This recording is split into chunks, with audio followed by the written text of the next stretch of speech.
They called her a ghost long before she ever learned how to disappear. The wind dragged itself across the open land like something tired of remembering, carrying dust through the broken ribs of a forgotten shack that stood alone a quarter-mile from any road worth naming. And inside that hollow place, where the boards creaked without rhythm and the light slipped through cracks like it didn't belong, Liana sat with her back pressed into the corner, knees pulled tight, a knife held low but ready, not because she wanted to fight, but because she had learned what happened when she didn't. Her eyes never rested. They moved in small, constant shifts, tracing every shadow, every sound, every breath the house seemed to take, like she expected the past to walk through the door without warning. And out here, in a land that stretched for miles of nothing but scrub and silence, fear didn't need footsteps to arrive. It lived in the quiet. It waited in the spaces between heartbeats. The sun was dropping slow behind the ridge, turning the sky the color of old copper, and for a moment, the light touched her face just enough to reveal what the stories never got right. Not broken, not weak, just tired in a way that went deeper than sleep. Tired of running, tired of hiding, tired of being seen as something less than human by people who had never once tried to understand her name. Liana. It meant something in her language, something about water and endurance, but out here, names didn't matter much unless someone was calling you to answer for something you didn't do. The first sound came soft, almost swallowed by the wind, a step on dry dirt. Then another, steady, measured, not trying to hide. And that was what made her grip tighten on the knife, because the men who hunted always tried to be quiet. The ones who didn't were either foolish or something worse. The door shifted under a hand she couldn't see yet, wood rubbing against wood with a slow, deliberate weight. And when it opened just enough to let a slice of evening light fall across the floor, she moved, not loud, not rushed, just enough to make the blade visible in her hand, angled toward the opening like a warning carved. From instinct, Ethan Cole stood there, framed by the fading light, hat low, shoulders squared but not tense, the kind of stillness that came from knowing exactly where you were and not being afraid of it. And he didn't step inside right away, didn't reach for the revolver resting at his hip, didn't even speak. Not yet. He just looked, and it wasn't the kind of looking she knew, not the kind that measured or judged or decided her worth in a single glance. It lingered, quiet, as if he was trying to understand something he hadn't been told. "Don't," she said, her voice low but sharp enough to cut the space between them, the knife lifting just a little higher, catching the last light like it had something to prove. And most men would have answered that with a hand on steel, with a step forward meant to take control, but Ethan didn't. He raised his hands slowly, palms open, empty, and that alone felt wrong in a world where empty hands usually meant hidden intentions. The wind slipped in behind him, carrying the smell of leather and dry earth, and somewhere far off, a horse shifted its weight, the faint jingle of tack barely there. But she heard it. She heard everything. "You're hurt," he said finally, and the words didn't sound like a question, didn't sound like concern either, just a fact laid down between them like a line neither one of them had crossed yet. And she didn't answer, because answering meant giving something away, even if it was just a truth she had no intention of sharing. Outside, another sound, not as quiet this time, something moving across the ground in numbers, and her eyes flickered past him for half a second before snapping back, suspicion rising like heat in her chest. Because men didn't come alone anymore, not when there was something to take, something to claim, something to silence, and she had learned the cost of being the last person who knew the wrong story. "You shouldn't be here," she said, softer now, but no less certain. And for the first time, Ethan shifted his weight, just enough to glance over his shoulder, the light catching the edge of his jaw. And when he looked back at her, there was something in his eyes that didn't belong to fear or arrogance or pity, something steadier than that, something that made the silence stretch just a little longer than it should have, like the moment before a storm decides whether it's going to break or pass you by. The second set of footsteps did not try to hide themselves, and that was what made the air inside the shack grow heavier, like the walls themselves understood what was coming before either of them said a word. And Liana felt it settle in her chest the way storms settle over dry land, slow at first, then all at once. Ethan heard it too, the faint rhythm of men who believe they already owned the outcome, boots pressing into dirt with the confidence of people who had never been told no, and he did not reach for his gun. Not yet. Not even when a shadow crossed the thin strip of light behind him and stretched across the floor between them. Instead, he stepped slightly to the side, not closer to her, not farther away. Just enough to break the straight line between her blade and the open door, a small movement that carried more meaning than any words he could have offered. Outside, a voice called out, low and steady, the kind of voice that did not need to shout to be heard. "We know you are in there." And the words drifted through the cracks like dust, settling into every corner of the room. Liana's grip tightened again, but this time it was not only fear driving it. It was something sharper, something closer to anger, because she had heard that tone before, had felt what followed it. The way people decided your story before you could speak your own name. "You led them," she said, her eyes locking onto Ethan's, searching for the smallest sign of guilt, the smallest crack in his calm. But his expression did not shift, not in defense, not in offense, just steady, like a man who had already made his choice long before this moment arrived. "If I had," he said quietly, "I would not be standing where I am now." And he let that hang there, not forcing her to believe it, not asking her to trust it, just placing it between them the way he had placed the canteen earlier, something she could take or leave. Another step outside, closer now. Wood creaking under weight as someone tested the porch, and Liana's eyes flickered again, not toward the door this time, but downward, to the thin line of silver hidden beneath the fabric at her collar, a chain worn smooth by years of being held too tightly, and for a fraction of a second, something changed in her posture, something that told Ethan more than any explanation could, that whatever those men wanted, it was not just her, and it was not something she was willing to give. He followed. That glance, not with his hands, not with a question, just with his eyes, and then he looked back at her, and there it was again, that quiet understanding that did not push, did not demand, did not try to take.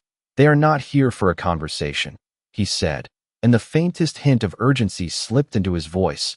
Not panic, not fear, just the recognition of time running thin. The doorframe shifted as a hand pressed against it from the outside, not forcing it open, just reminding them that it could be. And the voice came again, closer now. "You can walk out, and this ends easy." And Liana almost laughed, not because it was funny, but because she knew better, because nothing had ever ended easy for her, not since the day she learned that survival did not come from being stronger, but from being harder to catch. Ethan took a slow breath, the kind that settled into his shoulders, grounding him, and then he moved, not toward the door, not toward his gun, but toward the wall opposite. The entrance, where a narrow window sat just wide enough for a person to slip through if they did not hesitate. He did not tell her to run, did not order her to move. He just stepped aside again, clearing the space, giving her a path that did not come with conditions. And that was what made her hesitate, because nothing in her life had ever been given without a cost attached. "You stay here," she said suddenly, her voice quieter now, almost testing. "They will not believe you are not with me." And Ethan gave a small shake of his head, not dismissive, not careless, just certain. "That is not what matters," he replied. And for the first time since he stepped through that door, something in his tone carried weight, something that did not come from the situation, but from him. Outside, the porch board groaned again, louder this time, and the handle of the door shifted under a firm grip, and the moment stretched thin, balance between what had been and what was about to be. And Liana felt it, that edge, that place where fear either takes you or you step through it. And her eyes lifted back to Ethan, searching one last time for a reason not to believe what she was seeing, but all she found was that same stillness, that same refusal to take what was not his, and slowly, almost without realizing it, her hand lowered just a fraction. The knife no longer pointed at him, but not yet gone, not yet trust, just something closer to it than she had felt in a long time. The door did not open all at once. It moved slowly, like the men outside were giving the moment time to settle into something inevitable. And that was worse than force, worse than shouting, because it carried the quiet confidence of people who believed the ending already belonged to them. And Liana felt her pulse shift, not faster, not slower, just sharper, every sound cutting cleaner through the air. Every breath measured like it might be her last chance to choose correctly. Ethan did not turn to face the door, not immediately, and that alone made the moment tilt in a way she could not explain, because every instinct she had ever learned told her that danger demanded attention, demanded reaction. But he stayed where he was, half between her and the world outside, not shielding, not claiming, just present in a way that made space instead of taking it. The handle gave a small, deliberate turn, wood brushing against metal, and the door opened enough for another slice of light to fall across the floor, wider this time, and with it came the outline of a man standing just beyond the threshold, not stepping in, not rushing, just waiting like patience itself was a tool he knew how to use. "You are making this harder than it needs to be," the man said, his voice even, almost reasonable, and that was what made Liana's jaw tighten, because she had heard that tone before too, the tone that dressed control up as kindness, that offered simple endings that were never simple at all. Her fingers brushed the chain at her collar again, the silver cool against her skin, grounding her, reminding her of something older than fear, something she had not let go of even when everything else had been taken. Ethan saw the movement, not clearly, not fully, but enough, and this time when he looked back at her, there was a question there, not spoken, not forced, just waiting, and she felt it, felt the space he kept, leaving for her to decide, and that space was unfamiliar, dangerous in its own way, because it asked something she had not been asked in a long time. It asked her to choose. Outside, another voice, closer now, a second man stepping onto the porch, the boards bending slightly under the added weight.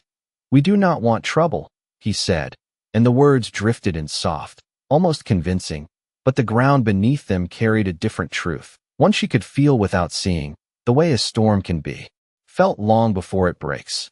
Ethan finally turned then, just enough to glance toward the open door, his eyes narrowing slightly, not in fear, not in anger, but in calculation, and when he spoke, it was not loud, not challenging, just clear. "Then you should not be here."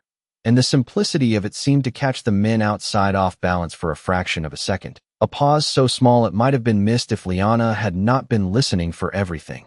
Her hand lowered another inch, the knife no longer aimed, but still present, still part of her, and she took a single step toward the window behind Ethan, testing the distance, the timing, the weight of the choice he had given her without saying a word. The man at the door shifted slightly, his silhouette tightening. "That woman does not belong to you," he said, and something in the way he said it made the air feel smaller, like ownership was the only language he understood. And Ethan's response came just as steady, just as quiet. "She does not belong to anyone." And for the first time, the silence that followed felt different, not heavy, not closing in, but opening, just a little, just enough for something else to exist inside it. Liana felt it then, that thin, fragile space where fear loosened its grip just enough for something else to breathe. Not trust, not yet, but the possibility of it, and her eyes lifted again to Ethan, searching, not for safety, but for truth, and what she saw there did not change, did not waver. It stayed exactly what it had been from the moment he stepped through that door, steady, patient, refusing to take what was not his. And that was when she made the smallest decision of all, one no one else in that moment could see. She loosened her hold on the chain at her neck, just enough to let it fall back against her chest, no longer hidden, no longer clenched, and outside. The men shifted again, their patience thinning, their voices tightening, and the moment balanced once more on that edge between what could be taken and what could be kept, and Liana realized, with a clarity that cut deeper than fear, that for the first time in years, the choice was not being made for her. The chain settled against her chest with a soft, almost forgotten sound, and for a moment everything in the room seemed to notice it, the light, the dust, even the men outside, as if something small had just shifted the weight of the entire moment. Ethan saw it too, not the object itself, not the full meaning behind it, but the change, the way her shoulders straightened just a fraction, the way her breath came in deeper, steadier. And he did not comment on it, did not ask, because whatever that piece of silver carried, it was hers, and he had already decided he would not be the one to take it. The man at the door stepped forward just enough for his boots to cross the threshold, not fully entering. but claiming the space with his presence. His eyes moving from Ethan to Liana and back again, measuring, calculating, deciding what kind of resistance stood in front of him. "We are done waiting," he said. And this time the calm in his voice had an edge, thin but unmistakable, like a blade. Hidden beneath cloth, Ethan shifted his stance, not aggressive, not retreating, just grounding himself in the space between them. And when he spoke, his voice remained low, steady, carrying none of the tension that filled the room. "Then you should have left sooner." And the simplicity of it landed harder than any raised voice could have, because it did not argue, it did not plead, it simply stood. Outside, more movement, more boots against dirt, the soft creak of leather, the faint clink of metal, not loud, not chaotic, just enough to remind anyone listening that the numbers were not even, that this was not a fair moment. And yet Ethan did not move aside. Liana felt it all, the imbalance, the pressure, the expectation that she would fold, that she would step forward and hand over what they wanted just to make it stop. And that was how it had always worked before. That was how she had survived, by giving just enough to stay unseen, just enough to stay alive. But something about the way Ethan stood there, not claiming her, not speaking for her, but also not leaving, made that old instinct feel smaller, weaker, like a habit that no longer fit. "You do not understand," the man said, his gaze narrowing now, his patience thinning. "That belongs to us." And his eyes flicked, just briefly, to the silver resting against her chest. And in that instant, the truth of it all sharpened into something clear and undeniable. Not rumor, not suspicion, but certainty. Ethan followed that glance, slower this time.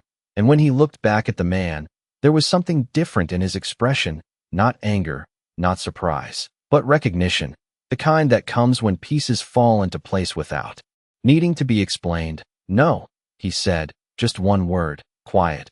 But it carried weight. "It does not."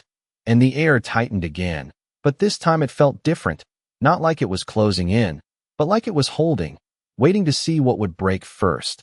Liana took another step toward the window, her movements still cautious, still measured, but no longer driven by panic. And she realized something she had not allowed herself to see before, that leaving would not end this, that running would only carry the same fear to another place, another night, another door. And the thought settled in her chest heavier than anything she had felt before, because it meant the choice in front of her was not about escape. It was about something far more difficult. "If you walk out now," the man continued, his voice pressing again, trying to reshape the moment back into something he could control, "we forget this ever happened."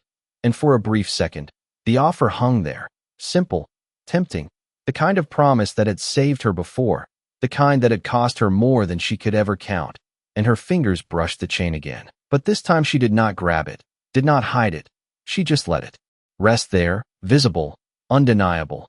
Ethan did not look at her now, did not try to read her choice. He kept his eyes on the man in the doorway, steady, unyielding. And that was what gave her the space she needed, not safety, not certainty, just space. The wind shifted outside, carrying dust through the open door, swirling low across the floor like something alive, and Liana felt it brush against her boots, grounding her in the present, in the now, not the past that had chased her here. And slowly, without rushing, without trembling, she stepped away from the window, not toward the door, not toward escape, but into the open space behind Ethan. And her voice, when it came, was quiet, but it did not break. "I am not going with you." And the words settled into the room with a weight that changed everything, not because they were loud, but because they were hers, chosen, spoken without fear. And for the first time since the men had arrived, the silence that followed did not belong to them. The words did not echo, they did not need to, they settled into the wood, into the dust, into the space between every breath in that room. And for a moment no one moved, not the men outside, not Ethan, not even the wind that had been slipping through the cracks like a restless spirit, because something had shifted in a way that could not be undone. Liana stood there with her shoulders no longer folded inward, the knife still in her hand, but no longer the center of her strength, and the silver at her chest caught what little light remained, not hidden now, not guarded, just present, like a truth she had finally stopped running from. The man at the doorway did not step forward, not yet. But his posture changed, the quiet patience replaced by something tighter, something less certain, and when he spoke again, the calm had thinned into something sharper. "You do not get to decide that," he said, and it was not loud, but it carried the weight of a man used to being obeyed. Ethan did not answer right away, and that silence stretched long enough to make the air feel heavier again. But it was not the same kind of weight as before. It was not fear pressing down. It was something steadier, something that held its ground. When he finally spoke, his voice remained low, almost conversational, but there was no give in it. She already did. And he did not look back at Liana when he said it, did not seek confirmation, did not claim to speak for her. He simply stated it as fact, and that was what made it land. Outside, one of the men shifted, a boot scraping against the porch, a breath drawn in like he was about to step forward.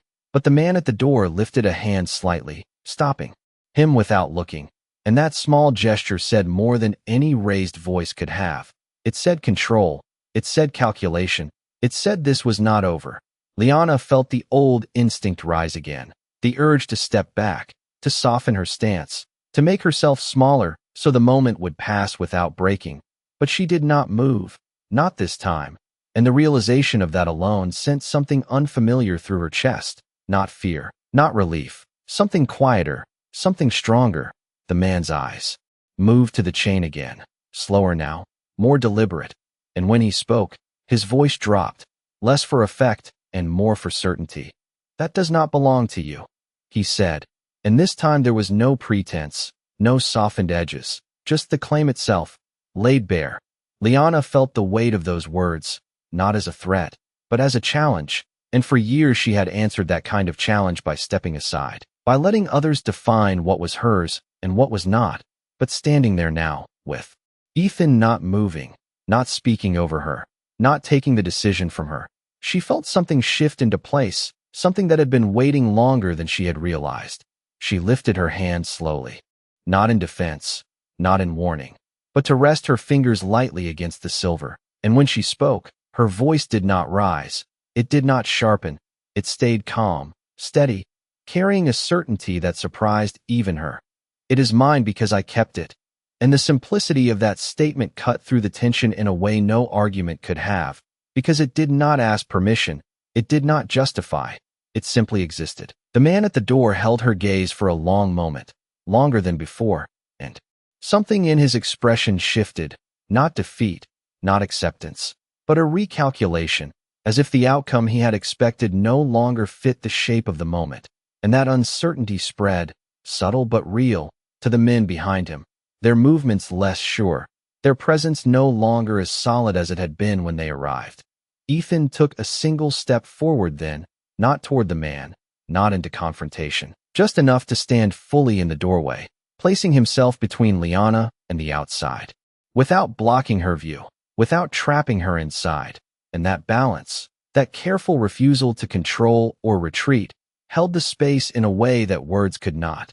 The wind moved again, stronger this time, pushing through the open door, lifting dust into the air, and for a brief second, the light caught everything at once, the silver at her chest, the stillness in Ethan's stance, the hesitation in the man's eyes, and in that moment, Liana understood something that changed the weight of everything that had come before. That fear had not left her, it had not disappeared, but it no longer owned the choice she had just made, and that was enough to make the ground beneath her feel steady for the first time in years. The silence did not break the way it usually did, not with raised voices or sudden movement, but with something quieter, something harder to measure, like the ground itself had shifted just enough to make every step uncertain. The man at the doorway exhaled slowly, not in frustration, not in defeat, but in thought, and when he finally moved, it was not forward, it was a step back, subtle, controlled, just enough to change the shape of the space between him and Ethan, and that single step carried more meaning than anything he had said so far. The men behind him adjusted almost at once, their posture no longer pressing in, but holding, waiting, as if they too felt that something had slipped out of their control, without quite understanding how. Ethan did not follow that movement, did not advance or retreat. He remained where he was, steady, grounded. The doorway no longer a boundary but a line he had chosen to stand on. And in that stillness there was no threat, no demand. Just a quiet refusal to move aside. Liana watched it all, every shift, every breath, every hesitation.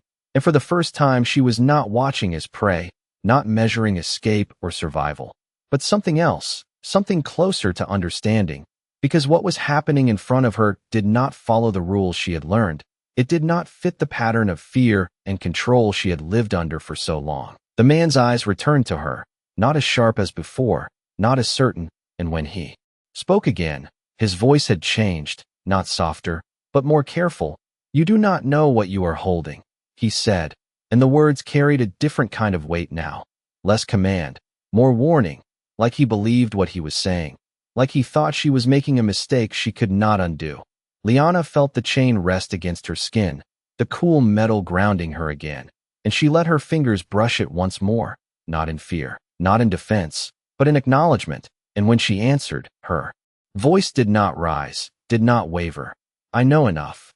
And she did not explain further, did not offer more than that, because for the first time, she did not feel the need to justify what was hers. A breeze moved through the doorway, stronger now, carrying the scent of distant rain, and the sky beyond the men had darkened just slightly, the light shifting from copper to something deeper, something that promised change. And the timing of it all felt almost deliberate, as if the land itself had decided the moment had lasted long enough. Ethan glanced toward the horizon for a brief second, reading the change without comment, and then his attention returned to the man in front of him, steady as before. "You should leave," he said, and there was no force in it, no edge, just a simple statement placed where it needed to be. The man held his gaze for a long moment, longer than any before, and in that stretch of silence, something passed between them that Liana could not fully name, not agreement, not surrender, but recognition, like two people understanding the cost of the next step without needing to say it aloud. Behind him, one of the others shifted again, less certain now, the confidence that had carried them here thinning with each passing second, and that uncertainty spread, quiet but real, until the presence that had once felt overwhelming now felt fragile, like it depended on something that was no longer there. Liana felt it too, that change in the air, that subtle release of pressure, and with it came something she had not expected, not relief, not safety, but space, real space, the kind that allowed her to stand without shrinking, to breathe without counting how many breaths she had left before something was taken from her again. The man at the doorway finally gave a small nod, not to Ethan, not fully to her, but to the moment itself, as if acknowledging that whatever had brought them here was no longer enough to carry them forward, and without another word, he stepped back completely, off the threshold, the light shifting as his shadow disappeared from the floor. One by one, the men behind him turned, not in retreat, not in defeat, but in quiet acceptance that this path had closed, their boots moving across the dirt with less certainty than before, their voices low, no longer pressing, no longer claiming. Ethan did not move until the last of them had stepped away from the porch, until the sound of their presence had faded into the open land, and even then, he did not turn to Liana right away. He just stood there, listening to the silence that followed, making sure it was real, making sure it would hold. And inside that small, weathered shack, with the wind moving freely through the open door and the light settling into something softer, Liana realized that nothing had been taken from her this time. Nothing had been forced, nothing had been decided. Without her, and that truth, quiet and steady, felt heavier than anything she had carried before, because it meant the fear that had followed her for years had finally met something it could not bend. The silence did not rush to fill the space they left behind. It settled slowly, like dust after a long ride, drifting through the open doorway and resting in the quiet corners of the shack. And for a few seconds neither of them moved, not because they did not know what to do, but because neither wanted to break something that had just been given without force.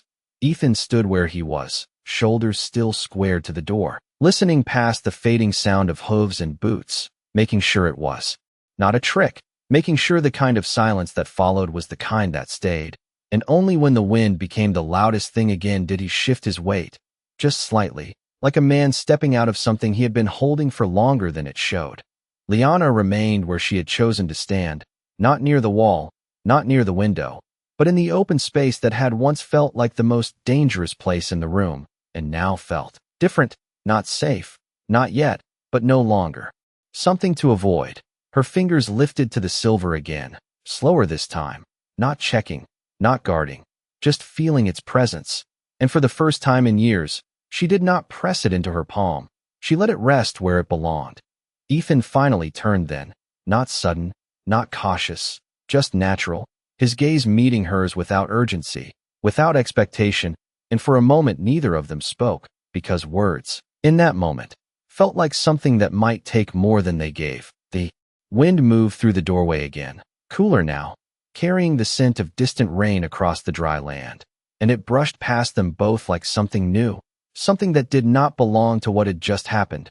"They will come back," Lioness said, her voice quiet but clear, not as a warning, not as fear, just a truth she had learned not to ignore, and Ethan nodded once, not dismissing it, not questioning it, just accepting it the way he had accepted everything else she had not needed to explain.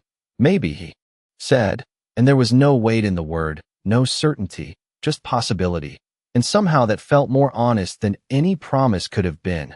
She watched him then, really watched him, the way he stood, the way he did not reach for his gun even now, the way he did not step closer, did not claim the space between them, and something in her chest shifted again, smaller than before, quieter, but just as real, because she realized she did not feel the need to step back. "Why did you stay?" she asked, and the question came out before she could shape it into something safer, something less revealing. And for a moment Ethan did not answer, not because he did not have one, but because he seemed to be choosing which part of the truth to give. He glanced once toward the horizon, where the sky had deepened into a darker shade, clouds gathering slow and steady, then back to her. "Because leaving would have been easier," he said, and the simplicity of it carried more than a longer answer ever could, because it did not dress itself in anything more than what it was. Liana held his gaze, searching for something behind those words, something hidden, something that would make sense of a choice she had never seen before. But there was nothing there except the same quiet certainty she had seen from the beginning, and for the first time, that did not make her suspicious, it made her still. The room felt different now, the corners less heavy, the shadows less watchful, and she realized that the fear had not disappeared. It had just loosened, like something that had been holding too tight for too long and finally let go just enough to breathe. Ethan stepped away from the doorway then, not toward her, but to the side, giving the open space back to the room, to her, to whatever choice came next, and he reached down to pick up the canteen he had placed earlier, brushing the dust from it with a simple motion before setting it back down within her reach, the same quiet offering as before, unchanged. Liana looked at it, then at him, and for a moment she almost said something, almost asked something more, but the words did not come, not yet, and that was all right, because for the first time, silence did not feel like something that needed to be filled. Outside, the first drop of rain touched the dry earth, soft, almost unnoticed, followed by another, and another, until the sound built into a steady rhythm against the land, washing dust from the air, settling the world into something calmer, something new, and inside that small, weathered shack, with the door still open and the storm beginning to fall, Liana stood without looking over her shoulder, and Ethan, without saying another word, stepped back just enough to make it clear that whatever came next would not be taken from her. It would be chosen. The rain did not fall hard, not yet. It came in thin, steady lines that tapped against the roof and seeped into the dry earth like something patient, something that had waited a long time for the right moment.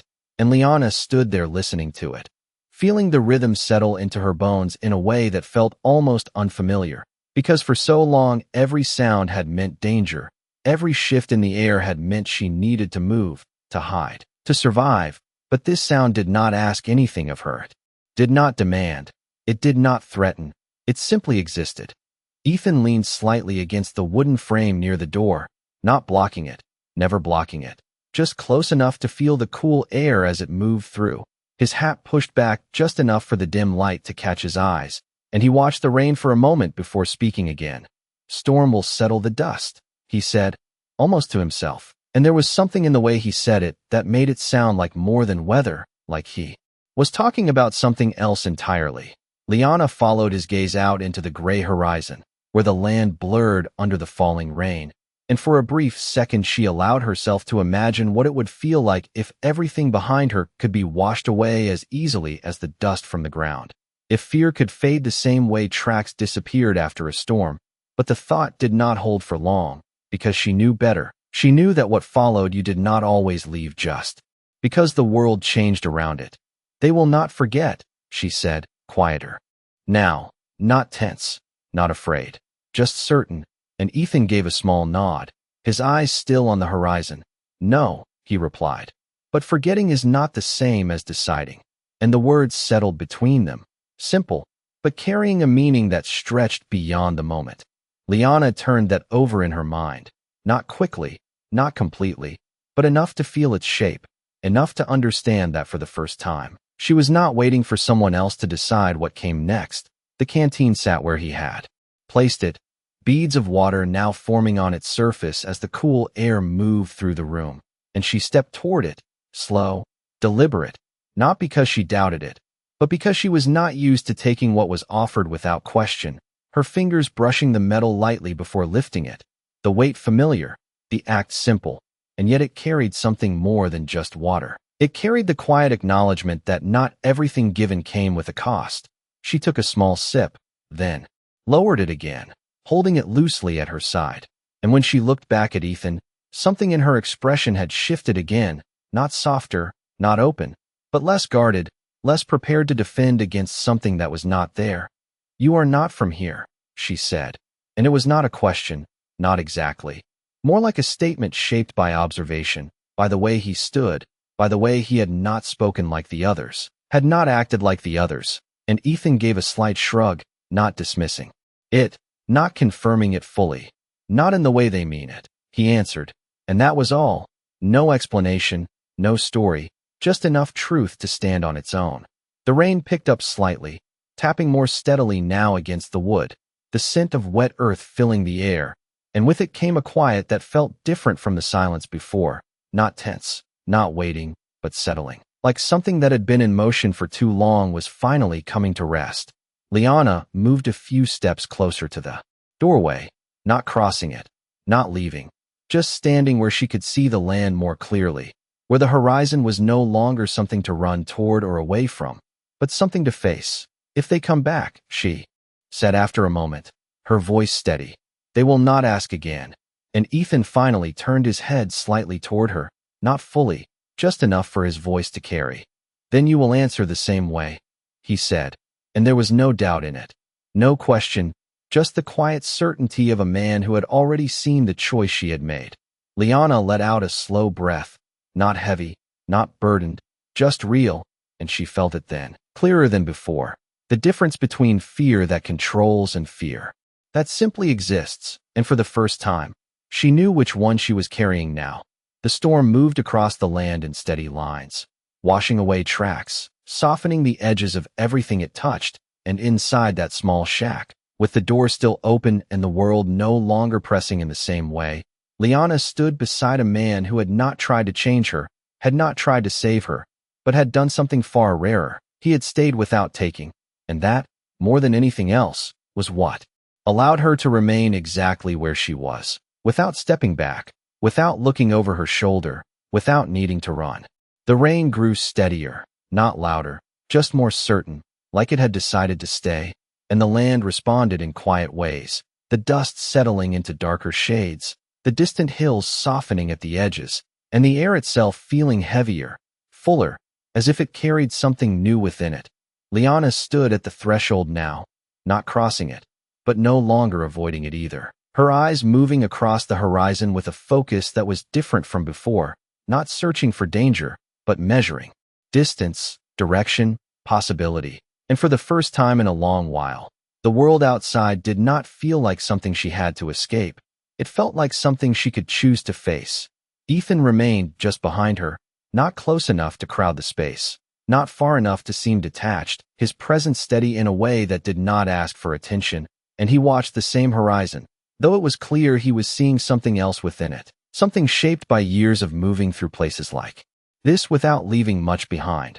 There is a ridge about 2 miles east, he said. After a while, his voice cutting through the quiet without breaking it, high enough to see the valley, low enough to stay out of sight. And he did not turn to her when he spoke, did not offer it like a plan or a command, just a piece of information placed where she could use it or ignore it. Liana considered it, not quickly, not dismissively, her mind tracing the land the way she had been taught, the way her people had always done, seeing paths where others saw emptiness, and she nodded once, almost to herself, because she knew the place he meant, knew the way the ground shifted there, knew the way it could hold someone without revealing them. "You have been here before," she said, and this time it was a question, quiet but direct, and Ethan gave a slight pause before answering. Long enough to learn where not to stand, and there was something in that answer that carried more than just knowledge of land, something that hinted at mistakes, at lessons earned rather than given. The rain continued its steady fall, tapping against the roof, slipping through small cracks, leaving faint trails along the wood. And Liana stepped just outside the doorway for the first time, the drops catching in her hair, on her shoulders, the coolness of it grounding her in a way that felt immediate, real, and she did not flinch, did not pull back. She let it fall, let it touch her without turning it into something to fear. Behind her, Ethan watched without moving, not following, not stopping her, just allowing the space to remain hers, and that, more than anything else, made the moment hold. "If I leave," she said after a moment, her voice carrying just enough to reach him without raising itself above the rain, "they will follow." And the words were not heavy, not burdened, just factual, and Ethan nodded once. "Yes," he said, and again, no attempt to soften it, no attempt to change it, just the truth placed plainly between them. She turned slightly then, just enough to look back at him over her shoulder, and there was something different in her eyes now. Not the sharp suspicion from before, not the guarded distance, but something quieter, something that had begun to take shape, without either of them naming it. "Then why tell me where to go?" she asked, and this time the question held something deeper, something closer to understanding than doubt, and Ethan met her gaze without hesitation.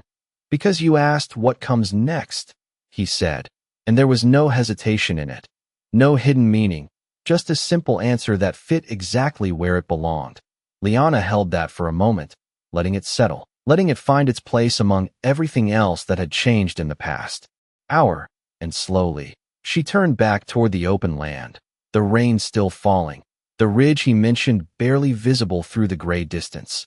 And for the first time, she did not see it as a place to hide, but as a place to stand.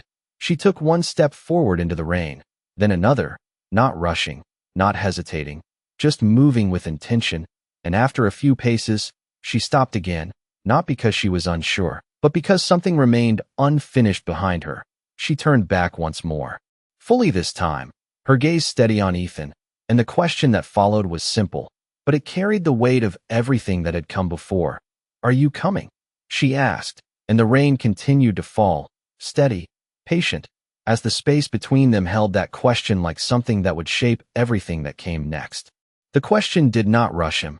It stayed where she left it, carried softly through the rain, settling between them with the same quiet weight everything else had taken on, and Ethan did not answer right away, not because he was unsure, but because he understood what she was really asking, not about distance, not about direction, but about something harder to name, something that had nothing to do with the ridge 2 miles east, and everything to do with what came after the first step, the rain.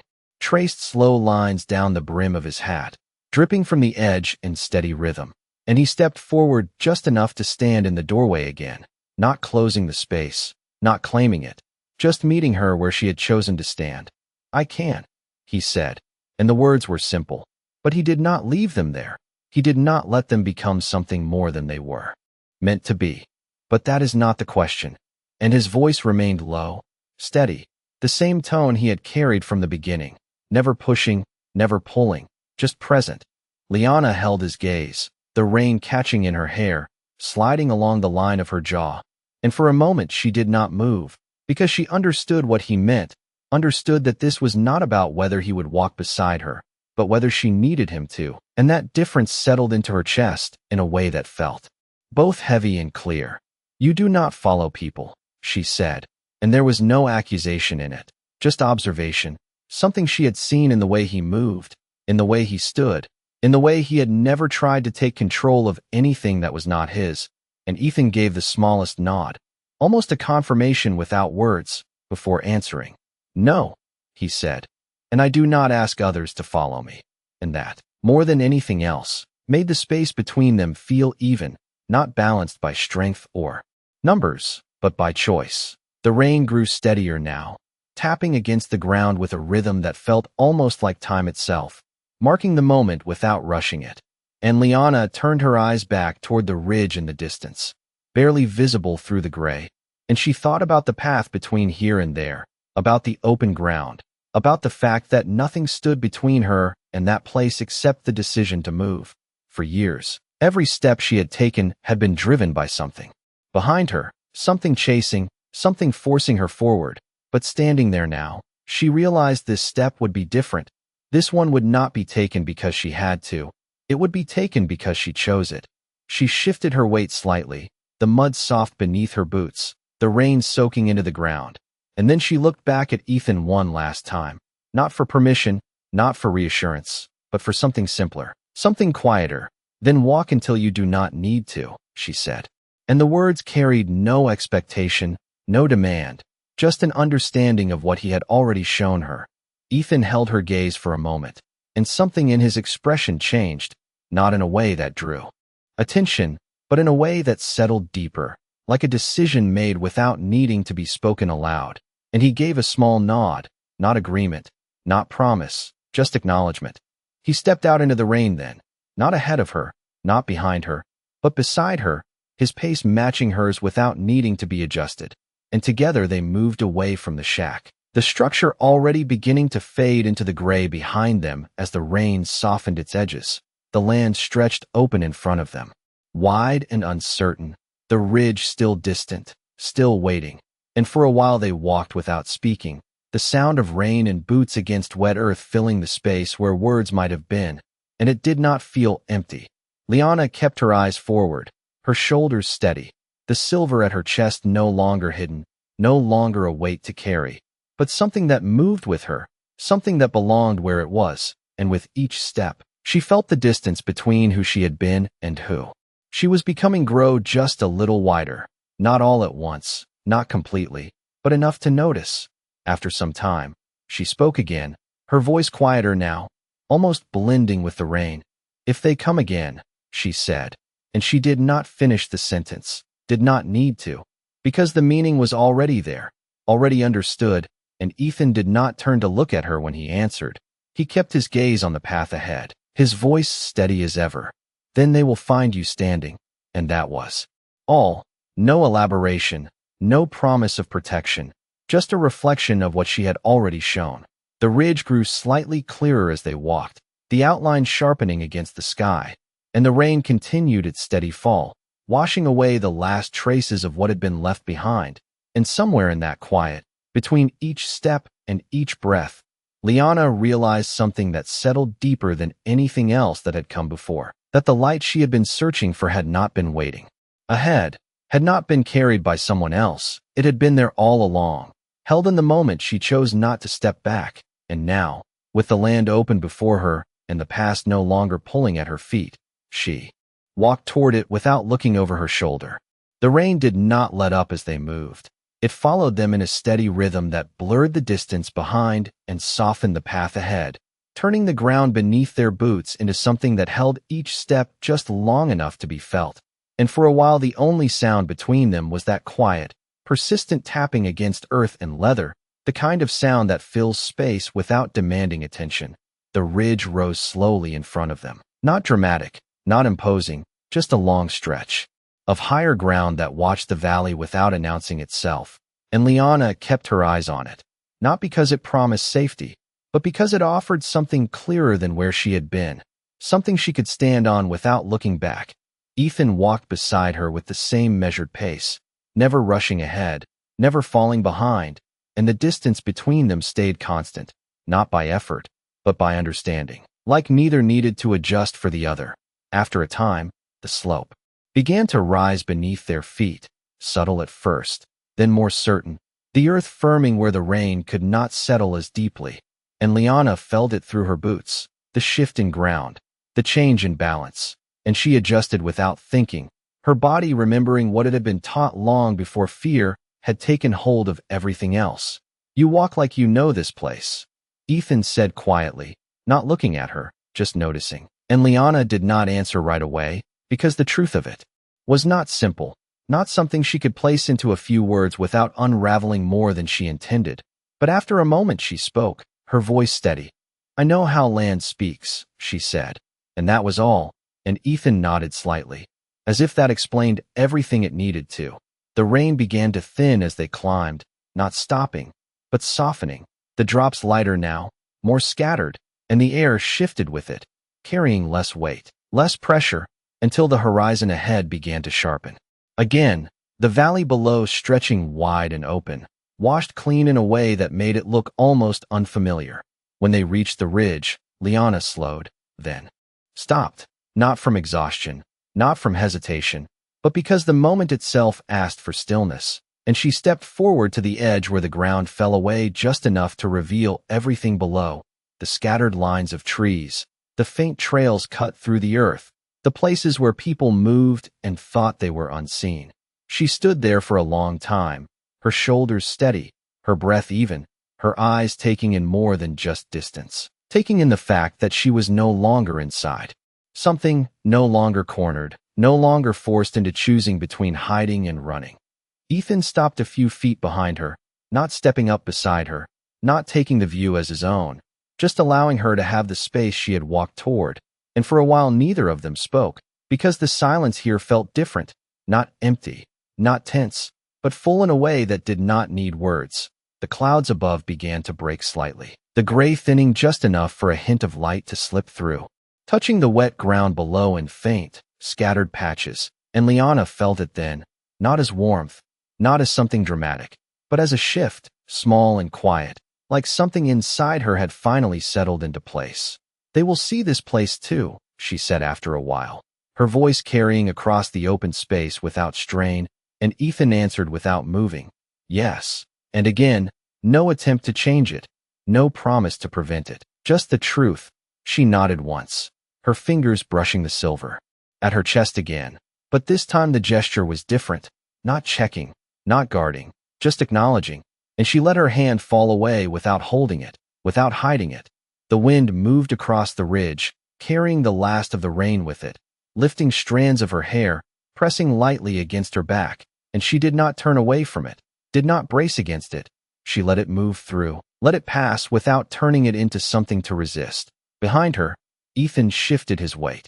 Slightly, the faint sound of leather settling, and she knew without looking that he was still there, not waiting for instruction, not expecting anything, just present in the way he had been from the beginning, and that presence no longer felt unfamiliar. It felt steady. After a moment, she turned, not fully, just enough to glance back at him, and there was something in her expression now that had not been there before, not softness, not vulnerability, but clarity, and when she spoke, her voice carried that same quiet certainty.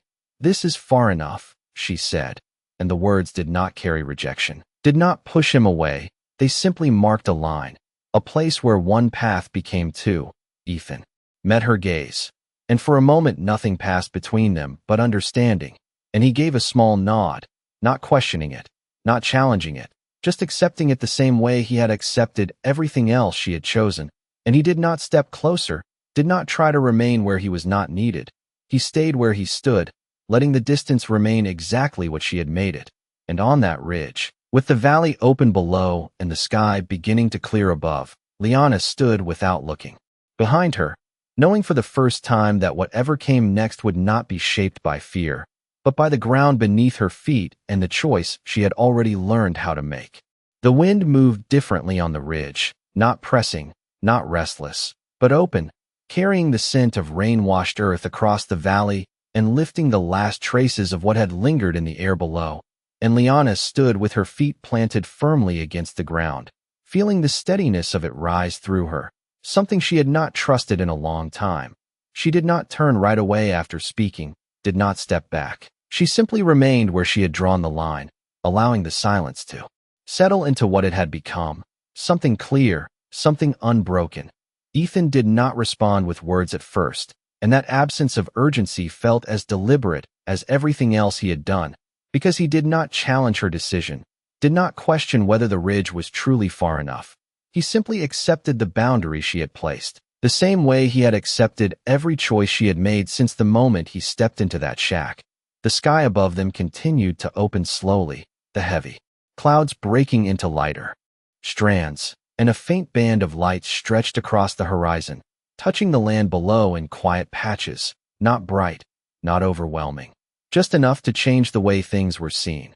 Liana's eyes followed that shift, tracing the edges of the valley, the places where trails curved through the terrain, the spaces where movement could be hidden or revealed, and for the first time, she did not feel the need to calculate every path as a means of escape. She saw them as something else, as choices that could be made without fear deciding their direction. "You knew I would stop here," she said after a while, her voice low but steady. And this time there was no uncertainty in it, just an observation drawn from everything that had brought them to this point.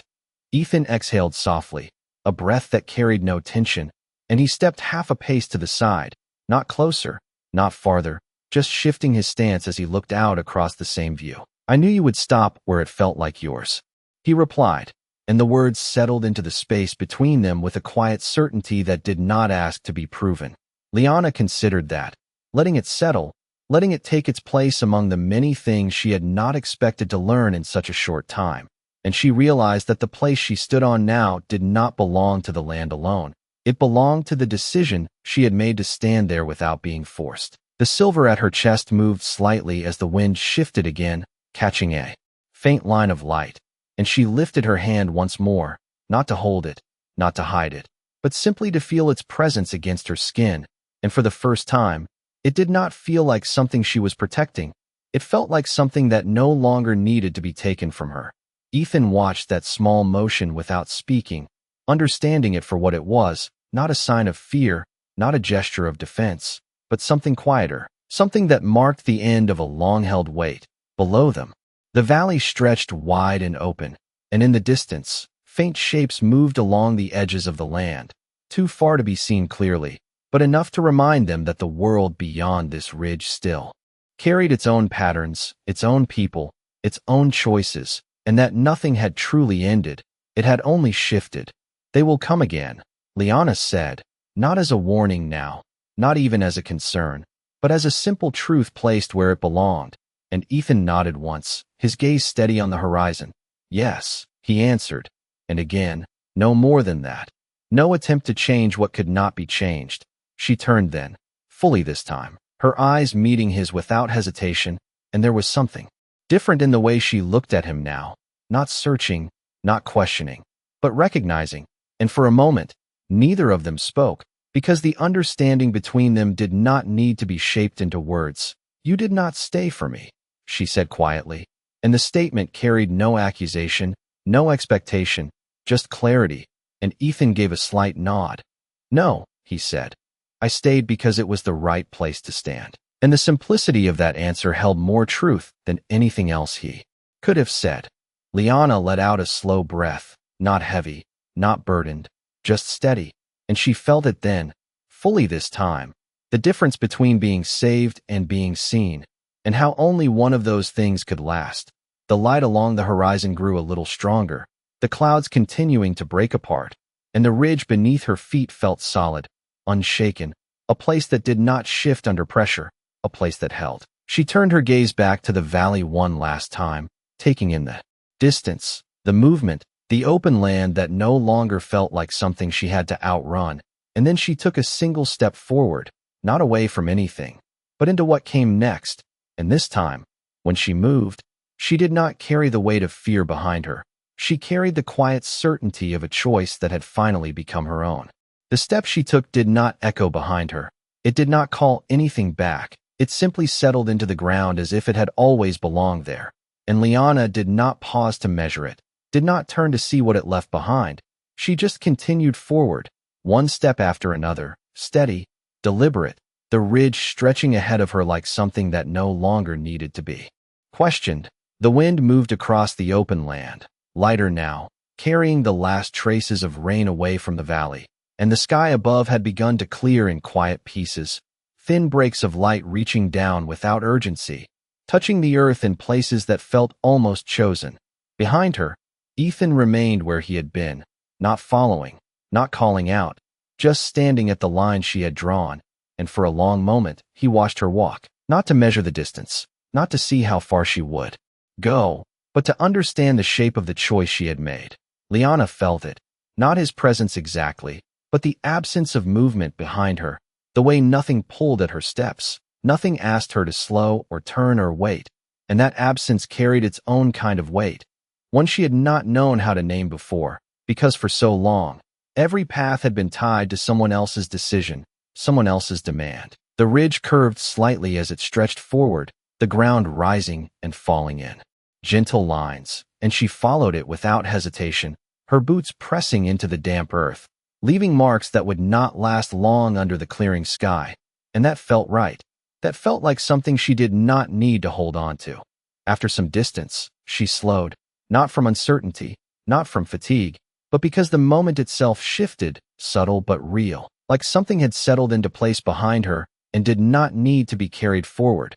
She stopped then, standing still for the first time since she had stepped away, and the silence around her felt different from before, not something she had to listen through, but something she could simply stand within. She lifted her hand once more to the silver at her chest, her fingers brushing it lightly, and this time there was no question in the gesture, no hesitation, just recognition, and she let it fall back without holding it, without pressing it close, as if it had finally found its place without needing her to protect it. The land in front of her stretched open and unclaimed, the valley wide and distant, the paths below no longer something to escape, but something to choose from when the time came. And she realized that the next step did not need to be taken immediately. It did not need to be forced. It would come when it was ready, and that was enough. Behind her, far enough that the sound barely reached, Ethan shifted his weight, the faint creak of leather carried by the wind, and he turned his gaze from her to the horizon in the opposite direction, the line of hills that marked a different path, a different choice. And for a moment, he remained there, still, as if marking the place in his own way, not as something to return to, but as something that had already done what it needed to do. He did not look back at her again, not because he did not see her, but because he understood that looking back would place something on the moment that did not belong there. And instead, he adjusted his hat slightly against the clearing light, then took a step of his own, away from the ridge, away from the line she had chosen, his boots pressing into the earth with the same quiet certainty he had carried from the beginning. Liana did not turn when he moved, did not follow the sound, did not let it pull at her, because she already knew what it meant, not as a loss, not as an ending, but as something else entirely, something that did not need to be held onto to remain real. The sky continued to open above her, the last of the clouds breaking apart, and the light that followed was not harsh, not sudden, it was soft, steady, the kind that revealed more than it changed, and she stood in it without moving, letting it settle across her shoulders, across the silver at her chest, across the ground beneath her feet. Somewhere in the distance, a bird called once, then again, the sound carrying cleanly through the open air, and Liana took a slow breath, deeper than before, not because she needed to, but because she could, and when she let it go, it did not carry anything with it. No fear, no weight, just the quiet presence of the moment itself. She took one more step then, not away from anything, not toward anything urgent, just forward, into the space that had been waiting, and she did not look back, not because she was afraid of what might be there, but because there was nothing left behind that needed her to return. And on that ridge, under a sky that had finally cleared, the silence that followed was not empty. It was full, full of everything that had not been taken, everything that had not been forced, everything that had been chosen. And that was where she found her light, not in the distance, not in someone else's hands, but in the simple, unbroken act of standing and stepping forward on her own terms.